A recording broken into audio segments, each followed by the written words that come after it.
in the 17th question, we again have a formula which is of pressure in terms of the distance, where K is the Boltzmann constant, theta is the temperature, and Z is the distance, and P is the pressure. We need to find out the dimensions of beta. So we see here that to find out the dimensions of beta, we first need to find out the dimensions of alpha. Now to find out the dimension of alpha, we clearly see that dimensions of alpha into dimensions of Z is equal to dimensions of K into dimensions of theta, because this whole quantity in the power of E has to be dimensionless. So we see that K theta, we need to find out the dimensions of K theta.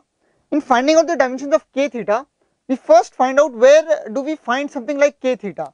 So we remember the gas equation, which is PV is equal to nr theta.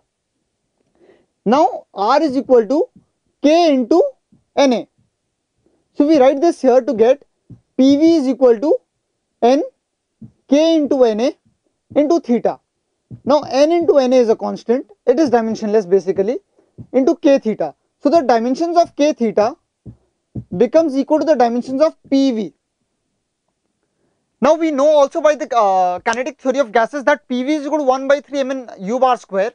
So basically PV has the dimensions of energy.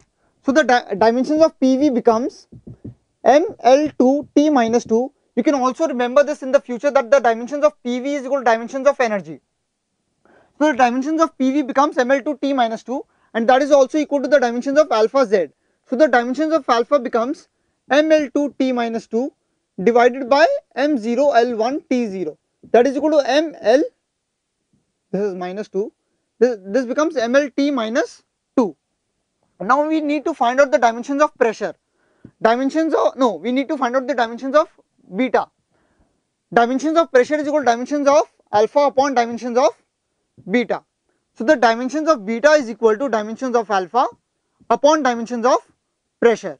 Now the dimensions of pressure is equal to dimensions of force divided by dimensions of area.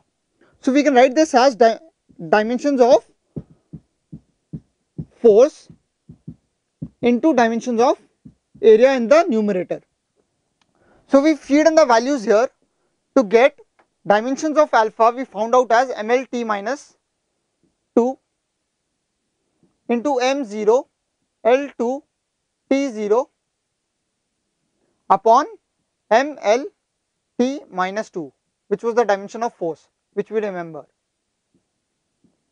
So these two cancel and we get the final answer as m0 l2 t0. So the final answer is dimensions of beta is equal to m0 l2